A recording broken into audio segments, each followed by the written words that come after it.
Moi, c'est ce que j'ai appris mes ouvriers. Si tu ne respectes pas le délai, lundi, c'est pas mardi. C'est que tu n'es pas sérieux. Bon, maintenant qu'on commence, bonjour Bernard si tu nous entends. Voilà, donc ce soir, ben, c'est un nouveau domaine entreprise.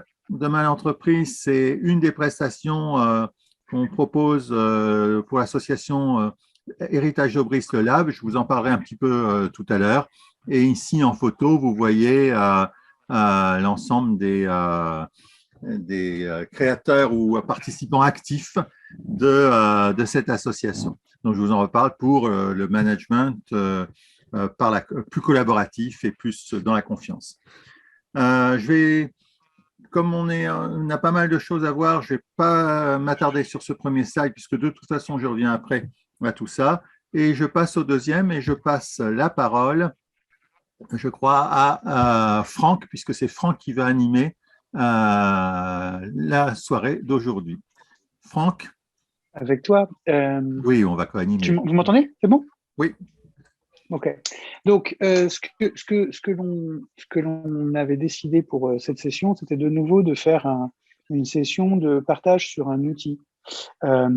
L'outil que l'on voulait partager, alors c'est un outil qui peut être connu d'un certain nombre d'entre vous, hein, et on vous remerciera alors de rajouter ce que l'on aurait pu oublier en termes de description. L'outil, c'est l'outil de rétrospective.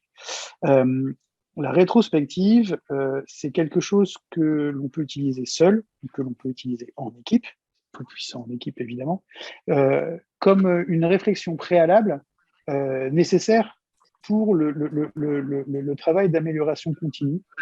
C'est un outil qu'on retrouve presque un peu galvaudé à l'intérieur des démarches de développement agile et des équipes agiles comme étant un de leurs rituels principaux. La rétrospective, c'est le fait de dire sur une période donnée, regarder de façon critique ce qui a été fait pour en tirer des enseignements afin de faire mieux sur la prochaine période. Donc, moi, j'ai vu ça appelé ainsi pour la première fois il y a maintenant une petite vingtaine d'années chez Valeo. Et j'ai été très surpris lorsque j'ai retrouvé ça ensuite dans des équipes de développement logiciel. C'est devenu très, très populaire à la fin des années 2000. Et ça fait partie d'une culture de réfléchir ensemble à ce que nous avons fait pour faire encore mieux la prochaine fois. Donc évidemment, ça s'applique quand même plus facilement au travail d'équipe qui ont des tâches qui reviennent, des boucles, de la répétition. Donc, on peut faire ça, comme je vous disais, chez Valeo. Moi, je l'ai vu faire en usine par rapport à de la production quotidienne ou par rapport à une analyse hebdomadaire. On le retrouve sur des équipes projets à chaque fois qu'on passe des milestones. Et on commence à le voir dans la littérature, même d'un point de vue individuel, pour du développement personnel, pour voir comment avancer par rapport à un objectif qu'on se donne. Donc, ce qu'on voulait vous proposer aujourd'hui, c'était alors je vais dire de regarder une façon de faire une rétrospective, et pour que ce soit pas de la théorie, de le faire pratiquement à propos de l'entreprise. La quasi-totalité d'entre vous, je sais pas pour RIM, mais sinon je crois qu'à peu près pour tous les autres, vous avez déjà assisté à plusieurs de l'entreprise. Et donc l'idée c'était de vous demander d'appliquer une méthode quant à la question de demain l'entreprise, puisqu'on en a fait, alors c'est la 27e, c'est ça Oui. Emmanuel, Oui. aujourd'hui? Puisqu'on en a fait 27, vous en avez vu un certain nombre, on ne fait pas de pause d'été spécifiquement, mais on va considérer que le nouveau cycle démarre à la fin du mois d'août, et donc essayer d'appliquer des choses que l'on pourrait avoir comme analyse faite aujourd'hui pour mieux faire des meilleurs demain l'entreprise à partir de la fin août. Donc, on reviendra sur les questions éventuellement spécifiques qu'on vous pose, mais l'idée, c'est de dire on va vous montrer un outil et on va essayer tous ensemble, collectivement, de l'appliquer là, maintenant, à propos de demain l'entreprise. Est-ce que tu peux passer au… Ah ben non, je peux? Non, je peux pas. Il faut que ce soit toi qui passe au slide après. Donc, pour rentrer un petit peu dans le détail, qu'est-ce que c'est qu'une rétrospective? Une rétrospective, c'est tout à la fois toutes ces choses que j'ai écrites là sur ce slide et même quelques autres. Ça vaut lorsqu'on en fait plutôt une routine, c'est-à-dire que cela revient avec une certaine fréquence. Chacune d'entre elles a du sens, chacune d'entre elles a de la valeur, mais ce qui rend sa puissance dans une démarche d'amélioration continue, c'est qu'une rétrospective revienne régulièrement. Soit par rapport à une fréquence calendaire, soit par rapport à une logique de déroulé de projet. Donc, je le disais tout à l'heure, dans les équipes de développement logiciel, ça va être quand on va passer des milestones, ça va être quand on va livrer un bout à un client. Dans une usine, ça peut être lorsqu'on analyse la production d'un cycle. Alors, si l'usine fait de la grande série, ça peut être tous les jours. Si l'usine fait si les séries sont pas aussi volumineuse que ça, il n'y a pas autant de différence sur une journée, on peut le faire toutes les semaines, mais c'est la puissance, c'est le faire en continu. Deuxièmement, la notion de rituel. Il y a un intérêt à ce que tout le monde s'approprie l'outil dans sa spécificité, et donc changer de méthode de rétrospective à chaque fois n'a pas autant d'efficacité que de faire en sorte que la procédure, la façon de faire devienne quelque chose d'intégré avec un certain nombre de moments forts. Et notamment, et on arrive au troisième point, des célébrations. L'objectif d'une rétrospective pour faire de l'amélioration continue, c'est pas uniquement de pointer ce qui va pas, c'est aussi de pointer ce qui va bien et de savoir que ce qui va bien, on doit essayer de le continuer. Et donc, on peut trouver des équipes qui, lorsqu'elles font une rétrospective, vraiment poussent ce côté célébration, commencent par cela ou finissent par cela, souvent commencent par cela, et le fassent avec parfois un certain décorum. Mais ce qui rend la chose pertinente, c'est l'amalgame, enfin c'est la présence à côté l'un de l'autre de l'aspect critique que les Français font en général très bien, l'analyse de ce qui ne va pas, mais aussi célébration, analyse de ce qui a bien marché. L'objectif, c'est de lever le nez du guidon, vous l'avez compris. Donc, c'est une cérémonie, c'est un outil qui, en général, permet de faire un arrêt sur image, prendre un pas de côté ou un pas de recul et regarder dans l'ensemble quelque chose qu'on ne peut pas faire véritablement durant ces journées de travail lorsqu'on est pressé par le fait de délivrer bien du premier coup. Mais tout ça n'a d'intérêt que si derrière, on en tire une projection vers le futur et donc un plan d'action. Et c'est souvent la difficulté qu'ont certaines équipes qui se mettent à faire des rétrospectives, c'est de ne pas savoir comment changer de braquet et passer de l'analyse à la mise en œuvre de nouvelles solutions ou au fait de garder des solutions qui marchent bien. Donc, la rétrospective dans son ensemble, je répète, régularité, systématisation d'un processus, bien penser à ce qui marche comme à ce qui ne marche pas, le faire en prenant le recul sur une durée donnée et en sortant juste de sa contribution personnelle, et enfin, l'intérêt, se projeter dans le futur et déterminer ce que l'on doit faire d'ores et déjà à l'issue de demain matin, après que cette rétrospective ait lieu. Oui, tout à fait. Là, il y a plein de façons de faire des procédures. On en a choisi une simple et efficace parce que le format en 1 heure et quelques des demain l'entreprise ne permettait pas de faire quelque chose qui durerait 2 heures. Donc, on va utiliser un outil qui s'appelle KISS, du fait des initiales des 4 étapes. Keep, Improve, Stop et Start. Donc, Keep et Improve, c'est par rapport à ce qui existe. Stop et Start, c'est par rapport à ce que l'on voudrait qu'il existe. Et le Keep et le Start, c'est dans une logique de garder ce qui est positif ou d'imaginer des façons positives de faire. L'Improve et le Stop, c'est de la correction. C'est-à-dire que c'est de l'amélioration ou de l'arrêt parce que quelque chose ne fonctionne pas assez bien. D'accord ? Donc, c'est une matrice ultra simple, hein, puisque il y a 2 idées. Est-ce que c'est déjà existant ou est-ce qu'il faudrait que ça existe dans le futur? Est-ce que c'est quelque chose qui est pris dans une logique positive ou est-ce que c'est quelque chose qui est pris dans une logique corrective? D'accord? Donc, le fait d'utiliser ça, la façon d'utiliser ça la plus simple, c'est de dire à l'équipe ou à vous-même tout seul, si vous êtes face à votre cahier. Moi, ça m'arrive de faire des KISS juste pour moi, tout seul dans mon coin.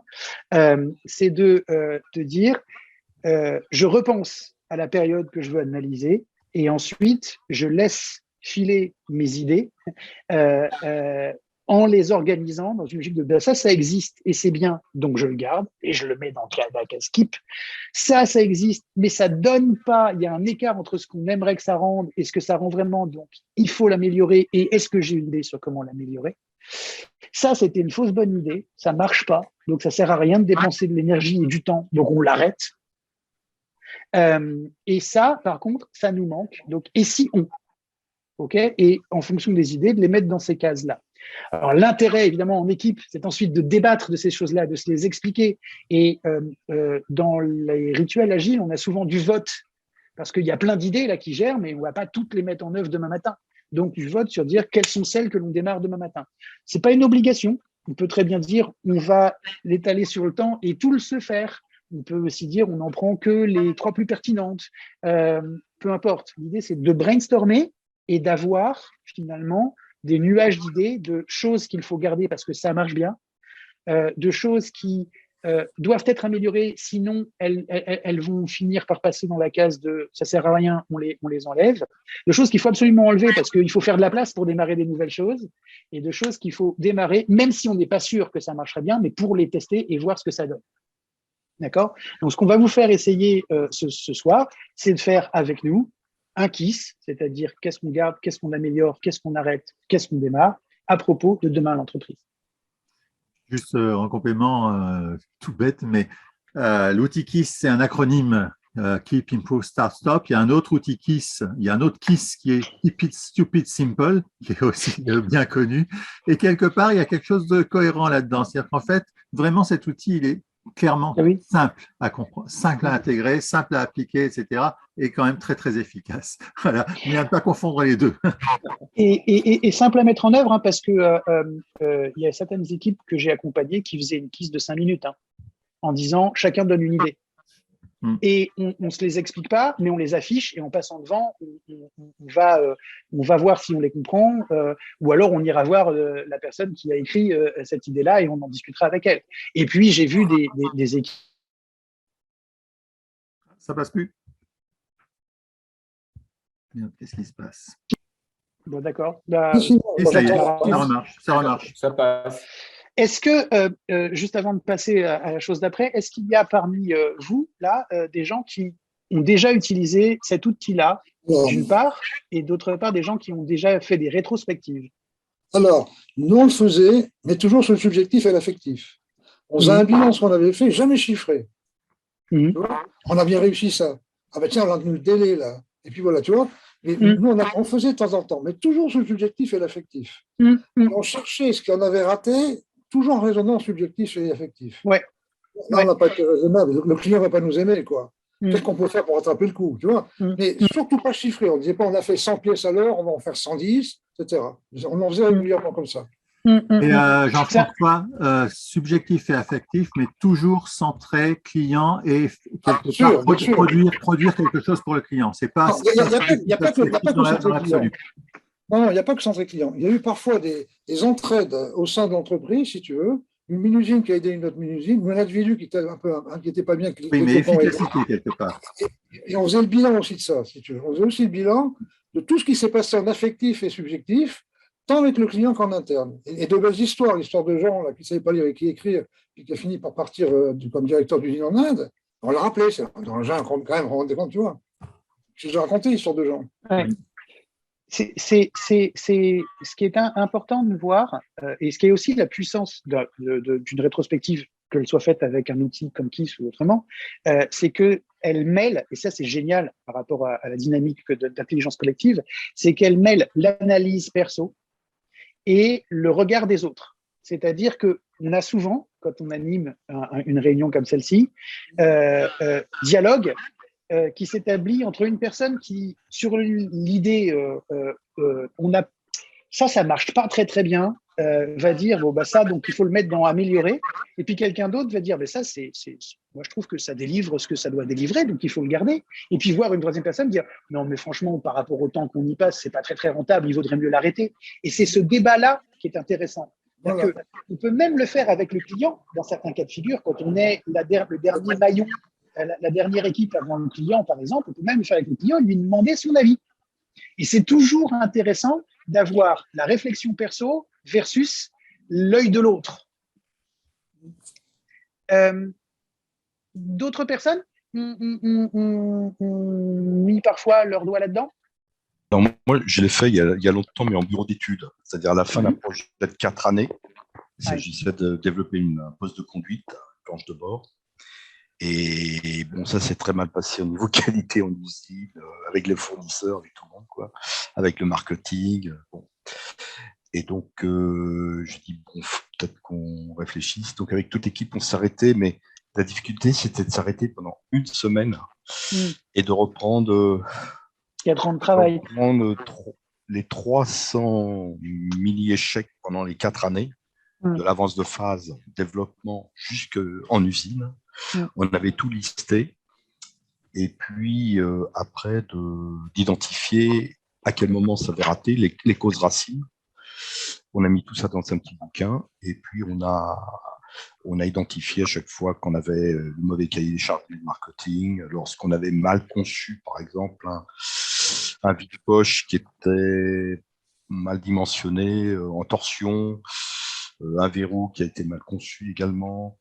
Voilà, un tas de difficultés. Ouais. Et on en a aussi déduit des règles génériques, c'est-à-dire que ça, par contre, on avait eu un apport énorme vis-à-vis de l'entreprise. À l'époque, c'était Automobile Citroën, mais enfin, peu importe. C'est que on avait eu plein de défauts de process au moment de lancement de l'usine, qu'on avait découvert un peu au dernier moment. Et donc, on a lancé l'idée de faire des petites séries pleine cadence, très courtes, d'1 heure, pour identifier très très tôt, dès les pré-séries, les défauts de process. Voilà. Alors, on avait tout formalisé dans un livre ensuite, dans un petit texte qu'on a diffusé à tous nos partenaires. Et surtout, ce qu'on a su faire avec rigueur, j'ai dit la planche de bord suivante, c'était le restylage de la XM, peu importe. Et on a dit là, on va appliquer à la lettre ce qu'on a trouvé comme problème. À la lettre. Il n'y aura pas de dérogation. Et pour la première fois de ma vie, puisque j'avais quand même une ancienneté dans différents bureaux d'études, cette planche de bord suivante, on a eu, dès la première pré-série, tout était réglé. Pas de problème, on n'a eu aucun problème, ni de process, ni d'études, rien du tout. Donc c'était un peu décevant parce que d'habitude, on allait à Cancale pendant 1 an ou 2 pour le lancement. Là, ça s'est arrêté tout de suite. Voilà, donc vraiment, j'ai été surpris de la puissance du retour. Enfin, moi, j'appelais ça plus. Je connaissais pas KISS à l'époque. C'était du retour d'expérience. Ouais. Et dans ce que tu dis aussi, c'est que en faisant des mini-séries, tu augmentais la possibilité de faire des retours d'expérience rapidement. Et oui. C'est ça, et c'était ça la remarque que je voulais faire aussi, c'est que plus on peut vérifier rapidement, plus on peut faire donc des boucles et pas forcément attendre la fin totalement, plus ce rituel-là prend sa valeur. Alors, il y a Aude et Didier. Et ensuite Didier. Moi, je vais bien faire un retour d'expérience en fait, dans l'entreprise dans laquelle je travaille. Alors, ça fait une dizaine d'années qu'on utilise les fameuses méthodes agiles, la philosophie agile, entre guillemets, qui arrivait par l'informatique et après, on l'a utilisée pour nos projets de manière globale et donc, on fait des rétrospectives très régulièrement. Donc, soit on est fait en cours de projet, pour s'assurer du bon fonctionnement de l'équipe. Ça permet aussi de gérer, on peut avoir des problèmes relationnels ou des choses comme ça aussi qui peuvent ressortir à ce moment-là, de voir dans le fonctionnement. Enfin voilà, c'est vraiment des moments qui sont importants. On en fait systématiquement en fin de projet. Et en tout cas, nous, on voit vraiment les bénéfices. Le fait en fait que toutes les personnes puissent donner leur avis, ça permet aussi de construire ensemble. Ne pas attendre trop longtemps, ça permet en effet de ne pas avoir des dysfonctionnements qui vont durer. Et puis aussi, moi je trouve au niveau de la cohésion de l'équipe, ça apporte vraiment un plus. Alors nous, on utilise des modèles qui sont assez variés et aujourd'hui, on le fait un peu dans tous les services. Là, en ce moment, on commence un petit peu à en faire avec nos équipes de prod aussi. Donc, en tout cas, moi, je trouve que c'est vraiment très intéressant de pouvoir utiliser vraiment, c'est un outil d'amélioration et le côté célébration aussi qui est important. Des fois, on prend pas le temps. On prend pas le temps de se dire quand ça va bien. On prend pas le temps pour souligner quand des personnes font des choses qui sont bien. Et pour ça, je trouve que c'est vraiment un super bon outil. Et alors, si je peux me permettre d'être anti-chauvin 2 secondes, Oui. Quand j'ai animé des KISS avec des gens qui n'étaient pas français, l'aspect garder et l'aspect célébration étaient tout à fait naturel et tout à fait bien compris. Mais expliquer à des équipes françaises qu'il fallait réfléchir à ce qu'on devait garder et qu'on devait célébrer les choses qui marchaient bien, j'ai parfois eu du mal. On est bien d'accord. Ouais.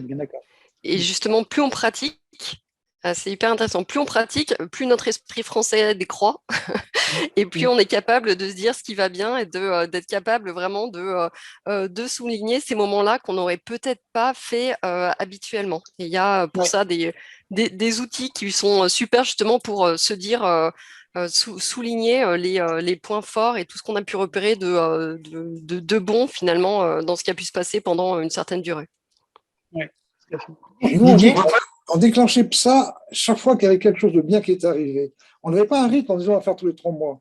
Et quand il y avait un beau truc, et à ce moment-là, pendant qu'on y était, on faisait la célébration du beau truc. On faisait un petit peu sur ce qui s'était passé. Tu vois, c'était toujours subjectif et l'affectif. Le moteur, c'était subjectif et affectif. C'était pas le 30 du mois, non. Et je suis d'accord avec que j'ai plus ton prénom là. La célébration. Aude.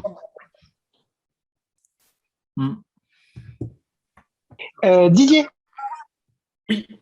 Donc moi, j'ai travaillé 21 ans dans le pharmaceutique en qualité, donc pas vraiment un monde agile. Par contre, l'amélioration continue, c'est quelque chose qui a toujours été important pour la qualité. Et donc c'est vrai que les rétrospectives, l'after-action review, comme on appelait ça, vu que je faisais partie d'un groupe international, c'était quelque chose qu'on pratiquait assez souvent quand même, que ce soit fin projet, mais même juste à la fin d'un meeting.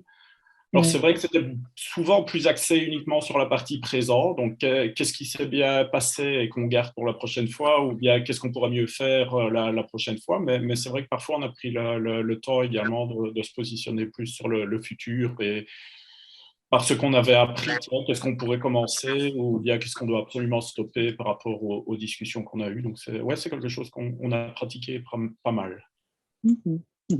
Et enfin, il y a Bernard qui a levé la main.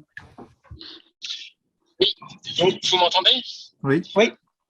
Oui, bonjour tout le monde, et effectivement, bonjour Franck. Alors, moi j'interviens effectivement, ça m'a fait penser à une chose, c'est quand tu es intervenu et tu as expliqué ton expérience avec Valeo. Effectivement, moi j'ai, dans mon parcours professionnel, eu un passage chez Valeo, et d'ailleurs, que j'ai très bien apprécié. Oui, tout à fait.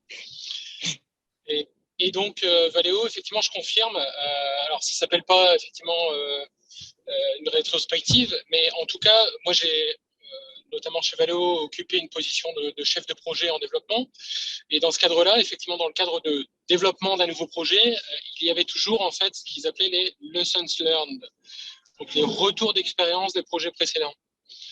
Et donc, d'ailleurs, ils s'en sont fait une force, en fait, finalement, puisque toutes les problématiques qui ont été rencontrées, qu'elles soient d'un point de vue produit comme d'un point de vue process, ont été capturées et enregistrées au travers de fiches de guidance, en fait, dans le cadre de développement de nouveaux projets. Et ça a été vraiment leur force, en fait. Et c'est ce qui les a positionnés, effectivement, en tant que leader, notamment sur la partie de développement et recherche et développement. Et pour la partie, excuse-moi de te couper, juste une dernière chose, sur la partie célébration, effectivement, pour rejoindre un petit peu les différentes expériences et explications des personnes précédentes. Donc la célébration intervenait à chaque fois, effectivement, en clôture de projet, où on venait célébrer ce qui a bien fonctionné, ce qui a moins bien fonctionné, ce qui est à améliorer updater pour les prochains développements et les prochains sujets. J'aime bien dans Otikis, très régulièrement dans les boîtes où j'ai été, on faisait des REX, des retours d'expérience. C'est très bien. Ce que j'aime bien dans Otikis, c'est que ça formalise un petit peu le REX sur un certain nombre, 4 cadrans, et que finalement, on avance beaucoup plus vite que chercher à le faire simplement sans un outil support. Ouais. Et d'ailleurs, en général, s'il est là, il pourrait témoigner aussi, mais souvent, quand on introduit un outil comme ça chez un de nos clients, les premières fois, on va dire, allez, tout le monde met des keeps, puis ensuite tout le monde met des improve, puis ensuite tout le monde met des stops, puis ensuite tout le monde met des stars, pour bien démarrer cette agilité intellectuelle de penser aux 4 choses. Après, effectivement, quand l'habitude est là, on peut très bien dire, on les remplit tous ensemble. Mais le côté forcer les cerveaux à regarder les situations sous 4 angles différents, c'est souvent structurant et assez enrichissant. Donc, ce qu'on va vous proposer de faire maintenant, c'est de vous réexpliquer quelques petites choses à propos de demain l'entreprise. Et une fois qu'on aura fait ça, de vous lâcher sur 4 slides vierges pour l'instant, mais sur lesquels on espère que vous pourrez mettre quelques idées quant à demain l'entreprise. Sur justement qu'est-ce qu'il faut keep, qu'est-ce qu'il faut improve, qu'est-ce qu'il faut stop, qu'est-ce qu'il faut start. Une dernière petite chose, je le dis dans cet ordre-là, pas parce que j'aime bien le sens horaire, mais parce que c'est en général, quand on doit faire démarrer une équipe ou des gens avec ce concept, c'est pas si compliqué que ça en général de pouvoir garder. Donc, mettre keep en premier, il peut y avoir de la célébration, ça peut rendre la chose un peu ludique, un peu facile. Ensuite, de glisser de ce que l'on garde à ce qu'il faudrait garder, mais en l'améliorant, c'est un pas qui se fait assez facilement intellectuellement. Dire, ça, je ne sais pas comment l'améliorer, donc il faudrait peut-être l'arrêter et finir sur quelque chose de positif qui est des actions à mettre en œuvre dès demain matin à démarrer. Cet angle-là, ce tour-là, d'abord keep, puis improve, puis stop, marche plutôt bien pour les démarrages en tout cas. Voilà. Je te laisse la main, Emmanuel. Oui, juste, il y a Hélène et Arnaud qui viennent d'arriver, donc je vais juste faire une toute petite synthèse très courte de ce qu'on a dit, sinon ils vont avoir du mal à suivre après. L'idée, donc, c'est simplement un type de retour d'expérience, un type de rétrospective qu'on propose, et à l'issue de chaque projet ou chaque bout de projet, il faut faire une rétrospective. Et ce qu'on propose ici, c'est un outil qui s'appelle KISS, c'est un acronyme, et l'idée, c'est de définir qu'est-ce qu'on veut keep, qu'est-ce qu'on veut garder, qu'est-ce qu'on veut improver, améliorer, qu'est-ce qu'on veut démarrer ou qu'est-ce qu'on veut stopper. C'est-à-dire qu'en essayant de se poser ces 4 questions-là, on a tout d'un coup la possibilité d'organiser la vision de où on en est dans le projet, qu'est-ce qui a bien fonctionné, qu'est-ce qui a moins bien fonctionné, comment on veut aller le cran plus loin. Et ce qu'on vous propose de le faire, c'est sur un cas pratique, c'est-à-dire qui est intéressant pour nous aussi, c'est-à-dire que ce demain l'entreprise, l'idée c'est de faire le KISS du demain l'entreprise, le retour d'expérience sur le demain l'entreprise. Donc je prends le relais de ce que vient de dire Franck, et je repositionne un petit peu tout ça dans quelque chose de un peu plus global, avec la présentation donc ces demain l'entreprise sont intégrés sont un des outils, une des approches, une des propositions que fait l'association Héritage d'Aubry Lab, c'est-à-dire qu'on a créé cette association avec Jean-François Aubry, avec l'idée que c'est très bien d'avoir des conférences de Jean-François, des livres de Jean-François ou des interventions sur ces principes du management participatif, du management de la confiance, etc. Mais qui manquait sans doute un continuum de présence, en tout cas une facilitation permanente aux gens qui s'intéressent à ça, de manière à ce qu'on puisse en discuter régulièrement et puis pouvoir passer à l'acte, sachant qu'il y a beaucoup de gens qui sont intéressés par ça, mais ne passent pas forcément à l'acte.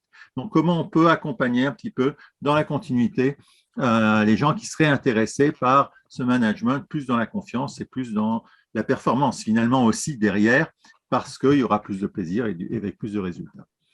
Et donc, ce qu'on propose, c'est des rencontres mensuelles, et ces rencontres mensuelles, là, c'est ce domaine d'entreprise dont on va parler et dont on va essayer de faire un retour d'expérience.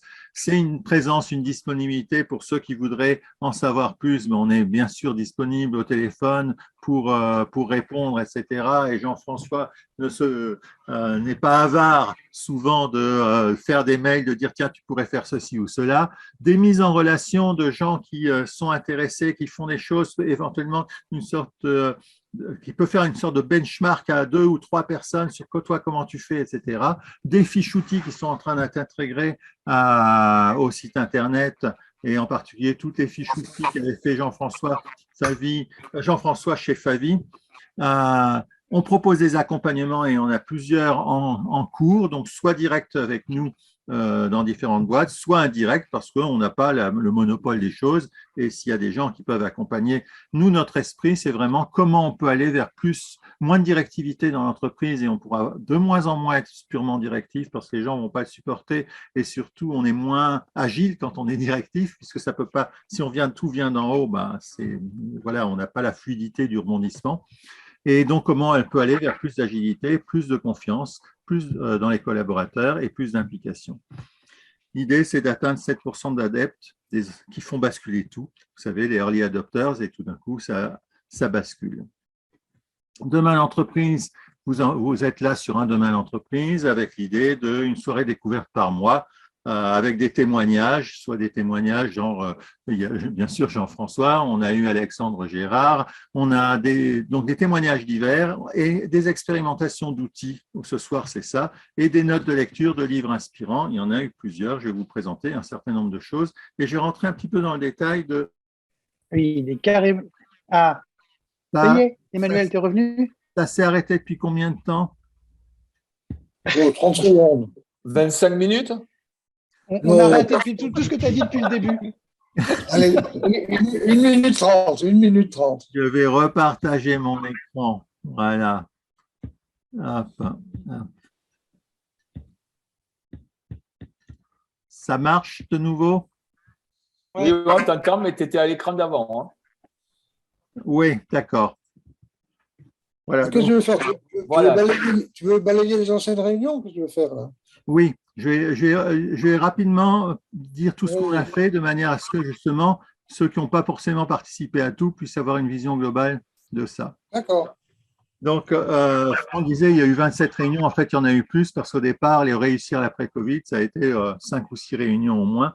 Mais c'est qu'à partir de là qu'on a commencé à numéroter les demain d'entreprise. Effectivement, on a commencé en 2020 avec comment réussir l'après-Covid, et il y a d'ailleurs un petit livre blanc qu'on a sorti à propos de ça, et avec c'est quoi les leçons de l'après-Covid. Et parmi les leçons, il y a le patron ne peut pas faire seul, voilà, parce qu'il ne peut pas être homme orchestre, donc il faut qu'il soit chef d'orchestre. Qu'on a découvert avec le Covid que finalement, sans la structure, ça pouvait passer très bien, et que parfois ça marchait encore mieux en supprimant un certain nombre de procédures. On a découvert que des impossibles étaient possibles. Le télétravail, c'était possible. Travailler sans procédure, justement, c'est possible. Travailler en autonomie, c'est possible. Voilà. Donc, on a travaillé sur ces éléments-là avec un certain nombre de conclusions autour de l'évolution du management et d'un vrai basculement probable sur l'entreprise de demain après le Covid. Ensuite, sur quelles sont les évolutions sur les produits et services, c'est-à-dire se demander c'est quoi les produits et services de demain, comment aussi ça fait basculer ça, et comment certainement les produits intègrent de plus en plus et doivent intégrer de plus en plus de services, comment certainement les produits doivent tenir compte aussi de tout l'impact du numérique. Donc, je ne vais pas rentrer dans le détail, sinon ça fait X fois 1h30 encore. On a fait une réunion sur une session sur faire sortir le dedans dehors et ancrer le dehors dedans, un élément cher à Jean-François, c'est-à-dire qu'il faut, c'est l'équivalent du benchmark quelque part, mais si on fait venir les ouvriers d'un client chez le fournisseur et réciproquement, si on envoie ses propres ouvriers ou ses propres équipes chez le client, tout d'un coup on va créer travailler chez le client. Oui, carrément travailler. Oui, tout à fait. On va tout d'un coup découvrir toute une autre manière de voir le problème et le vrai besoin. On va découvrir le vrai besoin et une vraie manière de pouvoir le résoudre, l'atteindre. Les 16 points, l'entreprise libérée par le petit patron naïf et paresseux, donc ça, il semble qu'il se dit naïf et paresseux, voilà, mais c'est Jean-François et le livre qu'a fait Jean-François à ce niveau-là, absolument passionnant. Les 16 points clés pour l'entreprise du bon sens, c'est une synthèse de l'ensemble justement de ces principes qui permettent de transformer l'entreprise. L'expérience Burzog, je ne sais pas si vous avez vu, mais le 14 novembre, je crois, il y a à Bruxelles, il y a un séminaire où on peut rencontrer Jos de Bloch, qui est la personne qui a créé Burzog. Burzog, c'est une expérience absolument fantastique. C'est un type qui en avait marre des fonctionnements complètement rigides dans le domaine du soin en Hollande et qui a dit, moi, je fais ma petite équipe avec 12 personnes en complète autonomie et chacun va choisir ce qu'il veut faire avec un certain nombre de règles claires. Et ça a marché extrêmement bien. Les gens se sont sentis beaucoup plus impliqués qu'avant, ont été beaucoup plus efficaces en tant que soignants avec beaucoup moins de coûts. Et en 3 ans, il est passé de 12 à 3000 personnes. C'est impressionnant. Et ensuite, il est à 10 000 personnes que par des équipes d'une douzaine de personnes. C'est vraiment une expérience absolument fantastique. Et ceux qui peuvent aller à Bruxelles, rencontrer ce monsieur au niveau dans un symposium, je pense que ça peut être très bien, très intéressant.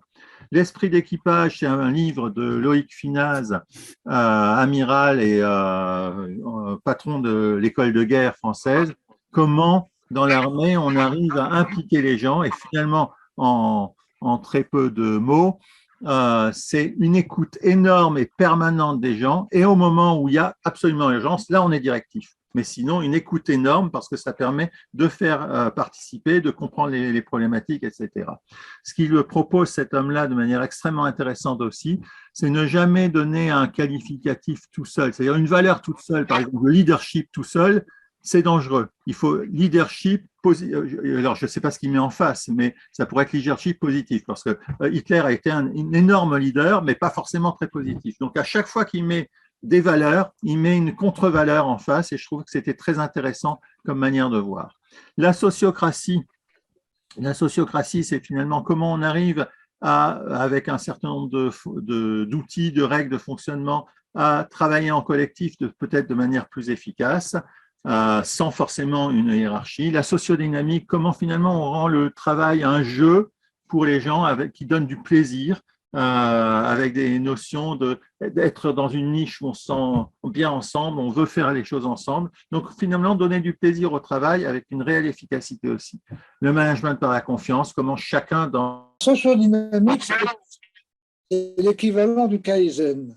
Kai, performance, Zen, bonheur. Le social, c'est le but, c'est rendre les gens heureux. Et la dynamique, c'est le progrès. Dans la sociodynamique, moi, quand j'ai trouvé 175, j'ai fait le parallèle, c'est le Kaizen en judéo-chrétien culturellement, pas religieusement. Merci. Et on a continué à parler un petit peu, donc maintenant le management par la confiance. Vas-y. Voilà. Donc le management par la confiance, comment chacun dans son domaine, dans son espace de liberté, même s'il y a une hiérarchie, même si l'entreprise est directive, etc., chacun peut trouver un espace de liberté pour démarrer. Et comment, à ce moment-là, en démarrant, ça peut donner un exemple et ça peut grandir. Stratégie modèle mentale, un livre absolument fantastique de Philippe Silberzheim, et puis je me rappelle plus Béatrice, je ne sais plus son nom, c'est comment nos modèles mentaux, finalement, vont créer un futur toujours le même. Alors, comment on peut changer nos modèles mentaux, justement pour imaginer de nouveaux futurs. C'est vraiment un livre absolument fantastique qui finalement amène simplement à se dire est-ce que je peux voir les choses différemment, hein? Mais il donne des éléments forts pour pouvoir faciliter de les voir différemment. On a expérimenté un outil qui est le co-développement. Le co-développement, certains connaissent parmi vous. Le co-développement, c'est comment 5 ou 7 personnes ensemble vont à tour de rôle être consultants, poser un sujet et se mettre dans la position de consultant. Et simplement par le brassage des idées de 5 ou 6 ou 7 personnes ensemble, on va pouvoir arriver à des solutions incroyables qu'on n'aurait absolument pas imaginées autrement et on n'a pas besoin de passer par des consultants extérieurs. Il y a une méthodologie qui est vraiment efficace. On a expérimenté des outils d'idéation de créativité quelque part. On a agir où ce soit dans l'organisation, je ne sais plus comment à partir de quoi c'était. Qu'est-ce qu'un vrai leader? L'idée, c'était le livre de Simon Sinek, Leaders Eat Last, c'est-à-dire les leaders mangent les derniers. En gros, qu'est-ce qu'un vrai leader, hein, et pas un bon leader, mais un vrai leader qui porte ses équipes, qui donne envie, qui fait voilà. On a une intervention d'Emmanuel France Mercadal, un homme assez formidable qui est à la fois ostéopathe, psychologue, mentor pour executive coach et mentor, qui nous a parlé de comment, si on est soi-même aligné tête, corps, cœur, on voit des patrons qui sont complètement dans l'intellect à fond. Voilà, comment, si on s'aligne soi-même, alors les équipes vont être alignées, et si elles sont alignées, à ce moment-là, ça va être beaucoup plus paisible, beaucoup plus efficace, beaucoup plus tranquille en même temps. Comment Emmanuel, agir où que l'on soit dans l'organisation, c'était le sous-titre de ce que l'on a fait quant au bouquin de David L. Marquet, qui était un capitaine de sous-marin nucléaire américain. Génial. Voilà, c'est juste ça. Non, tout à fait. Le bouquin s'appelle Renverser la vapeur. C'est renverser la vapeur, c'est beaucoup mieux, j'aurais dû laisser ça comme ça. Renverser la vapeur, comment cet homme qui arrive sur un sous-marin assez piteux en termes de fonctionnement dans la marine, simplement parce qu'il va faire confiance à ses équipes et il va mettre en place un certain nombre de manières pour rendre cette confiance effective, devient un modèle pour la marine sous-marinière. Leadership aligné, on l'a dit. Réussir la transformation collaborative, une intervention, une conférence d'Alexandre Gérard, Chronoflex, qui a fait la même chose en gros que Jean-François de manière assez fantastique dans d'autres entreprises. Les 5 points cardinaux de l'entreprise collaborative, c'est une intervention que j'ai faite sur un modèle de management que j'ai mis au point et que j'apprécie. Voilà, j'ai mis au point, c'est que j'apprécie, sur comment on peut arriver à justement déléguer de manière plus efficace, mais rendre l'organisation efficace avec en même temps du plaisir pour les gens. Voilà en gros tout ce qu'on a fait. À chaque fois, c'est 1h30 de réunion. À chaque fois, c'est entre… alors, les inscriptions sont souvent nombreuses, mais comme voilà, on est quand même 13 là, donc c'est pas si mal pour un jour de vacances. Voilà. Mais on est entre 12 et 40 participants, je crois, le maximum, peut-être 35 avec Alexandre Gérard. Donc, c'est bien, mais on n'est pas au point de bascule où on a 500 participants et 500 entreprises qui veulent absolument avancer avec nous. Et on se dit que ça serait bien si on voulait transformer le management dans l'entreprise. Et donc, ce qu'on vous propose effectivement, c'est peut-être de poser quelques questions et peut-être de dire qu'est-ce qui vous paraît bien dans tout ça, qu'est-ce qui vous paraît moins bien, enfin le KISS, avec aussi pour nous, c'est vraiment un outil, c'est une manière récurrente d'être présent auprès de ceux qui s'intéressent au management par la confiance et comment finalement peut-être est-ce qu'il faut rester comme ça, le faire de cette manière-ci, est-ce qu'il faut amener à ce que les gens qui participent à un membership soient membres finalement de notre association, voilà, comment faire évoluer ça et on a besoin de vous. Voilà. Est-ce que je peux me permettre une suggestion? Oui, bien sûr. Je pense que ça fait un bout de temps qu'on commence à se connaître, tu as fait un résumé parfait de tout ça. Est-ce qu'il n'est pas temps maintenant de se dire quel rêve partageons nous tous autant qu'on est, les créateurs, ceux qui sont venus maintenant, quel est le rêve qu'on partage? Je m'inspire de la sociodynamique et de l'effet de Nietzsche. Quel rêve partageons-nous tous? Qu'est-ce qu'on a comme point commun intellectuel? Pourquoi on s'emmerde à faire ça? Avant de donner les solutions, ce que je vous propose à tous, c'est, je vais vous mettre dans la conversation, dans le chat, un lien qui va vous permettre d'arriver sur 4 slides, un slide qui s'appellera Keep, un slide qui s'appellera Improve, un slide qui s'appellera Stop et un slide qui s'appellera Start, et là de mettre vos idées. Mais je suis tout à fait preneur de celle-ci, Jean-François. Donc, ce qu'on vous propose, c'est de prendre les 10 prochaines minutes pour écrire, si vous en avez envie, quelque chose sur un de ces slides par rapport à ce que vous a expliqué de demain l'entreprise. Vous mettez juste, je sais pas, votre prénom ou vos initiales, et puis comme ça, on va pas en débattre maintenant. On reviendra vers vous, soit Emmanuel, soit Cyril, soit moi, plus tard, pour essayer de transformer ça en action, mais bénéficier de l'intelligence collective de chacun là. Donc, le lien, il est dans il est dans le conversation, ça s'appelle discuter sur Zoom, le petit chat. Si vous cliquez dessus, vous allez arriver sur un Google Slide que vous avez le droit et les possibilités d'éditer. Et donc, ce que je vous propose, c'est que dans un premier temps, pendant une petite dizaine de minutes, si vous avez des idées de choses à garder sur ce que l'on fait, de choses à améliorer sur ce que l'on fait, de choses à arrêter de faire parce que vous pensez qu'elles ne sont pas efficaces, ou des choses à démarrer parce qu'on ne le ferait pas, comme l'idée, par exemple, du rêve partagé que Jean-François vient d'énoncer, eh ben, notez-les, mettez vos initiales ou votre prénom, mettez les idées et nous, on va revenir vers vous derrière pour voir comment on pourrait mettre ça en œuvre par la suite, dès, pourquoi pas, la prochaine de fin août. Est-ce que vous avez bien tous accès au Google Sheet? Non, moi je ne sais pas comment on fait. Oui, ça marche Si tu bien. cliques sur le lien. Quel lien? Si tu vois un lien, toi. Le lien que tu sais dans discuter. Discussion. En bas. Il y a marqué Oui, discussion. en bas, tu as discuté. Si tu cliques dessus, tu vas avoir un lien qui apparaît. C'est discussion, en fait. Oui. Ouais. Discussion. Tu cliques dessus, tu as un petit lien. Si tu mets ta souris dessus Tu cliques et sur que le tu lien. cliques, ouais, c'est ça. Et tu dois arriver normalement sur un. Kiss.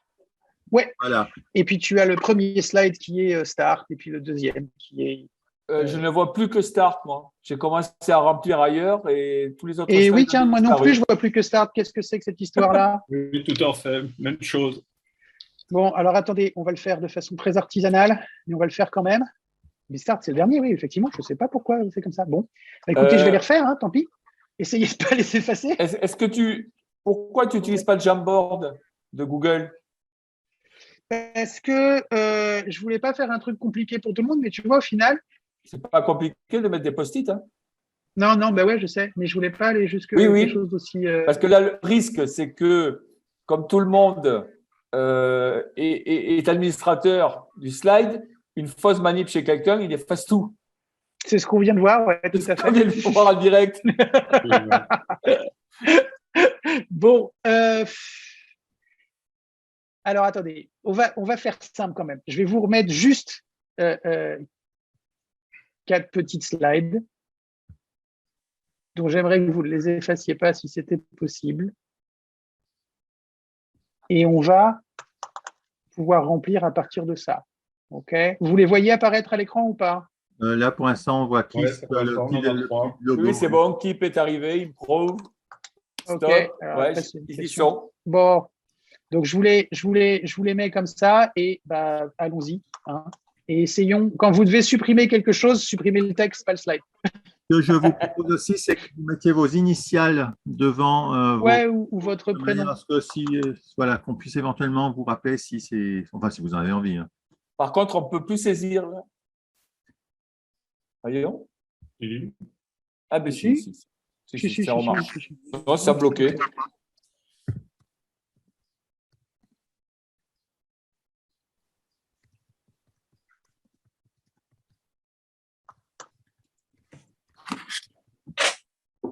C'est moi qui ai mal compris ou tout ce que tu écris, Emmanuel, devrait être plutôt dans Start plutôt qu'Improve?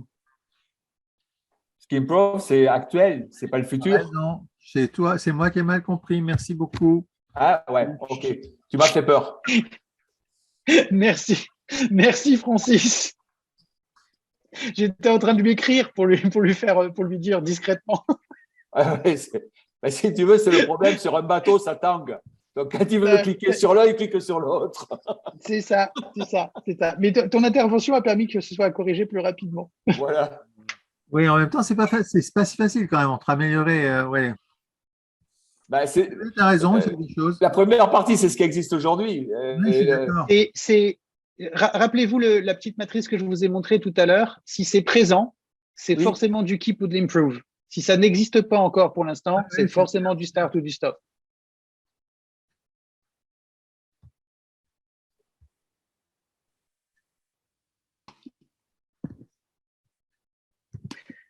Ah, quoi que j'ai peut-être fait la même erreur, parce que moi, quand je dis stop à un truc, En fait, c'est de l'improve.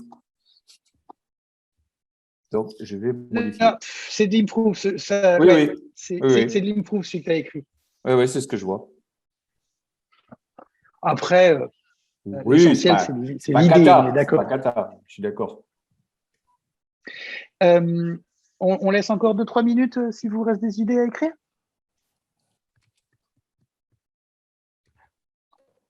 Je me pose quand même la question, Franck, de ce que j'ai mis, si ce n'est pas un stop. Parce que ce n'est pas à modifier, c'est à stopper, c'est à arrêter dans le futur. En fait, j'ai lu très vite. Alors, attends, je me remets dessus pour te dire. Vas-y, c'est dans Improve FS, Francis Sansberg. Ouais, tout à la fin. Ouais. Non, en réalité, tu peux tout à fait le mettre dans un stop parce que C'est ce que je veux dire. ce que tu veux, c'est que ça s'arrête. Dans le futur, ça s'arrête, ouais. C'est pas une C'est modification. ça. Ouais. J'avais lu plutôt la partie ceux qui ont raté peuvent aller voir, ça existe effectivement, mais c'est dans le futur, c'est pas une modification, c'est un arrêt. Sûr. Ok. Et vous voyez ce qui est intéressant. Alors là, on ne va pas le faire évidemment parce que on n'a pas le temps et puis ce serait très égoïste de notre part. Mais ce qui est intéressant derrière, c'est de confronter les idées. C'est-à-dire que certaines personnes ont mis à peu près les mêmes choses, mais ils l'ont pas mis au même endroit. Et c'est ça qui est riche. D'accord. Donc là, on va pas le faire. On viendra vers vous pour mieux comprendre si nécessaire et puis pour vous demander si telle chose satisferait bien votre idée. Ce qui est le plus intéressant pour moi dans une rétrospective avec un outil comme celui-là, c'est la partie juste après, une fois que le brainstorm a été fait, c'est bon, maintenant, qu'est-ce qu'on en fait? Que ce soit juste parce que c'est une rétrospective très fréquente de dire quelles sont l'action l'action improve, l'action stop et l'action start que l'on met en œuvre pour la prochaine fois, ou quand c'est quelque chose d'un peu plus conséquent parce qu'on les fait pas si souvent que ça, soit par le principe de vote, soit par le principe de débat jusqu'à la gestion par consentement, de faire en sorte que au final il y ait un plan d'action derrière ça, il y a un vrai plan d'action smart avec qui fait quoi, quand, où, quoi. Est-ce qu'on peut considérer que vous avez tous… Attends, dit ce que vous aviez… D'accord. Toc. Oui, parce que finalement, Jean-François, il n'y a pas ton idée pour l'instant encore dans le start du définir notre rêve commun. Alors, merci beaucoup tout le monde, parce qu'il y a plein d'idées, donc on va les analyser et on reviendra vers vous pour les comprendre mieux si on en a besoin, et sinon pour vous dire comment on voudrait les mettre en place et voir si ça satisfait effectivement le besoin de départ. Ce qu'on voulait faire avant de terminer, là on vous a montré un outil qu'on utilise nous souvent pour initier à la rétrospective, d'accord? Il a, comme le disait tout à l'heure Emmanuel, le mérite de respecter aussi l'autre acronyme KISS, c'est-à-dire Keep It Simple, Stupid, c'est-à-dire être assez simple, avec un assez bon retour sur l'investissement temps. Est-ce que tu peux partager de nouveau les slides? Oui, je reviens vers les slides. Et on voulait juste vous en montrer quelques autres qui… arrivent au même résultat en général, sont donc assez efficaces aussi. Si tu vas au dernier slide, dans la même logique que le KISS, il y a un truc qui pour moi, j'ai jamais compris pourquoi ça existe, c'est pour moi du pur plagiat, c'est le DAKI, qui consiste à dire qu'est-ce que l'on drop, qu'est-ce que l'on add, qu'est-ce que l'on keep, qu'est-ce que l'on improve. Donc, il n'y a pas beaucoup de différence. Je pense que c'était quelqu'un qui avait une histoire de droit ou je sais pas quoi. Mais il y a surtout un autre outil que j'ai vu mettre en action par Cyril ici présent il y a un petit mois. Je n'avais pas vu avant, qui s'appelle GADA, qui a le mérite de se focaliser sur les actions tout de suite. Donc, c'est qu'est-ce qu'on garde, qu'est-ce qu'on améliore et qu'est-ce qu'on démarre. Et donc, le améliore intègre à la fois ce qu'on arrête et ce que l'on voudrait améliorer, ce qui répond au souci de Francis par rapport à l'idée que tu avais tout à l'heure. Ça reste dans un GADA, ça serait dans la partie améliorée, mais qui met tout de suite au regard de ça, au final, des actions. Et qui permet donc d'avoir, durant le moment de la rétrospective déjà, des propositions d'action. Et ça, c'est assez intéressant. Ça demande une discipline un peu différente et c'est vrai que pour introduire la rétrospective la première fois, je préfère le KISS. Par contre, je trouve que le GADA est au final peut-être plus efficace in fine. Quelque chose qui est très visuel et qui peut ah ben voilà, donc il va pouvoir nous remettre le slide, et donc aussi où on va, l'île, la fameuse île paradisiaque, il y a peut-être même un trésor à laquelle on voudrait accéder. Et moi j'ai vu des speedboats avec 7 ou 8 données, parce qu'après on peut rajouter les partenaires, donc avec des petits bateaux ou des plus gros bateaux, parce qu'ensuite on peut imaginer qu'il y ait des étapes, donc avant d'arriver à l'île, sur quoi il faut qu'on se ravitaille, etc., etc. Et donc on peut faire on peut vraiment raconter une histoire commune avec le speedboat. Mais vous avez vu sur ces concepts fondamentaux, bon bah le vent. C'est intéressant de regarder le vent parce que c'est pas du keep, c'est pas du improve, c'est plutôt réfléchir à ce dont on dispose qui va nous aider. Donc c'est une autre version de la chose. Ça peut prendre un peu plus de temps. Mais c'est intéressant d'alterner aussi, hein, une fois qu'on a commencé à ritualiser les choses, comme le disait Aude dans la pratique dans son entreprise, d'utiliser plusieurs façons de faire, parce que cette fois-ci, on veut faire plutôt un bilan final, ou au contraire, c'est une des premières. Enfin, quand c'est une des premières par rapport à un projet, le speedboat, c'est intéressant de bien se rappeler où est-ce qu'on veut aller, de savoir quels sont les atouts dont on dispose pour le faire. C'est moins intéressant quand c'est la dernière itération avant la fin. Et enfin, quelque chose pour une rétrospective peut-être un petit peu plus longue, et encore 6 étapes pour prendre des choses un petit peu différemment. Emmanuel m'a enlevé le diapo. Merci. Ah bon non, c'est bon, ça y est, c'est bon, ça y est. Réfléchir à six idées pour cette rétrospective. J'arrive dans cette rétrospective content parce que, donc là, on va parler principalement d'équipe, okay, mais pas que. À la fin de la rétrospective, je serai satisfait si nous avons traité telle chose. Bien regarder ce qui fonctionne le mieux. Décider des 2 principales choses à améliorer. Voir quelles actions on s'engage à mettre en œuvre. Et à la fin, mon degré de satisfaction par rapport à l'exercice que nous avons fait. Ça, c'est quelque chose que je trouve très efficace, qui peut à la fois être utile quand on en fait très, très fréquemment, ou au contraire, quand on en fait peu, quand c'est vraiment un milestone très important. Prendre le problème sous un autre angle, comme celui-ci, est intéressant.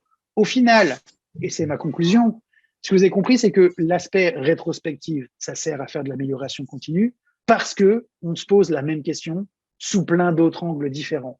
Alors, selon que vous êtes plus visuel, vous préférez peut-être un speedboat ou plus dans l'analogie, le conte, la métaphore, peut-être que le speedboat vous parlera plus.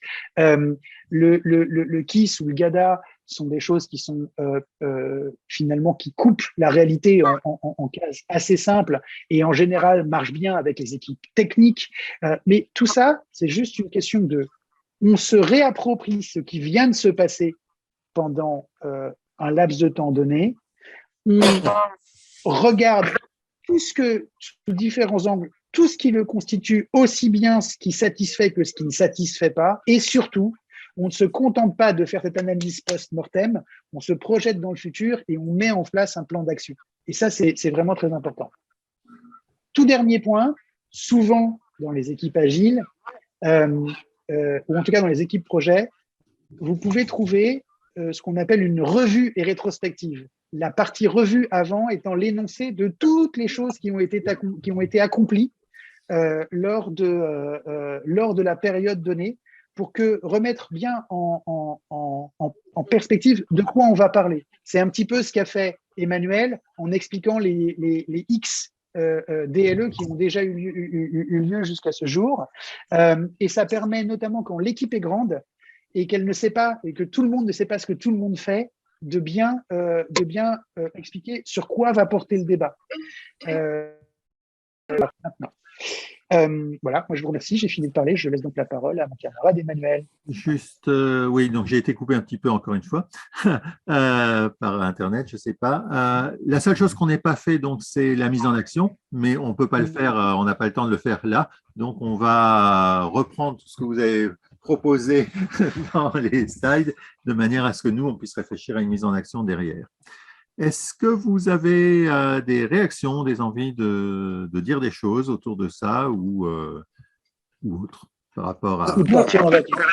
Moi, je pense que vous avez beaucoup de matières premières avec toutes nos réponses, là, et que Emmanuel, avec qui tu veux parmi la bande, il faut que tu décantes tout ça, puis tu en sortes quelque chose. La prochaine réunion pourrait être justement la synthèse de tout ce qu'on a émis là, hein, et puis là, on pourrait peut-être commencer à dire par quoi on commence.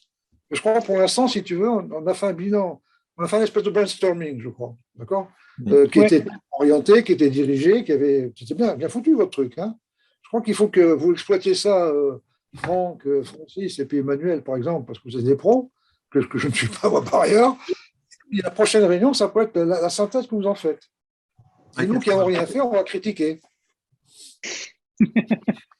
Parce que ça, je sais bien faire, moi, tu vois. Faire en sorte que les choses se fassent toutes seules. Non, mais c'est vrai que c'est majeur et c'est une vraie problématique. Comment on fait évoluer ce domaine d'entreprise. Donc, alors peut-être que ça ne sera pas la prochaine fois, on verra, parce que s'il faut changer, puisque là, on avait prévu la prochaine fois un récap de bouquins. Et puis parce qu'il nous faut contacter les personnes, donc ça va peut-être prendre un peu plus de temps, mais si on peut le faire pour la prochaine fois, on décalera le récap de bouquins, et sinon, ce sera celle de septembre, effectivement. Voilà. Aude, tu as levé la main. Aude, elle fait la main. Oui, juste en partage d'expérience. En fait, souvent moi, ce que j'ai constaté dans les rétrospectives, là, en effet, on vient de faire une partie de bilan. Et après, la partie en fait qui va être très riche avec des propositions sur le start ou le improve, ça va être justement d'utiliser l'intelligence collective pour aller faire des propositions qui vont être plus riches si on les fait ensemble. Donc des fois, moi, je le fais en 2 temps aussi, le temps bilan et puis le temps proposition. Je crois que tu as complètement raison, parce qu'effectivement, dans le improve, on sait ce qu'il faut améliorer, mais on ne sait pas forcément comment l'améliorer. Et là, avoir l'intelligence collective pour dire comment, oui, je pense que c'est important. C'est pour ça que je suggère ces histoires de rêves partagés. Tous autant qu'on est, nous sommes des gens qui sont un peu altruistes, dans le fond. D'accord ? Et on veut partager, prouver aux patrons qu'ils ont tout intérêt à être altruistes. Alors, prouver que le contrôle et la rigueur, ça ne rapporte rien, que la confiance rapporte plus que le contrôle. C'est ça, grosso modo. Mais il faudrait qu'on se rêve partagé, on le modélise en une phrase. Que tout le monde partage, bien entendu, mais qui soit très facile à comprendre. Ça, on va essayer de le faire. On a déjà commencé, Jean-François, puisque l'ensemble des membres ZH Lab a écrit son manifeste, c'est-à-dire en fait ce en quoi il croit. On doit le mettre sous forme de vidéo de manière à pouvoir le partager, mais je trouve que et à partir de là, on pourra refaire le manifeste global et que chacun des participants qui viendra avec nous se dise, est-ce qu'on partage ce rêve-là ?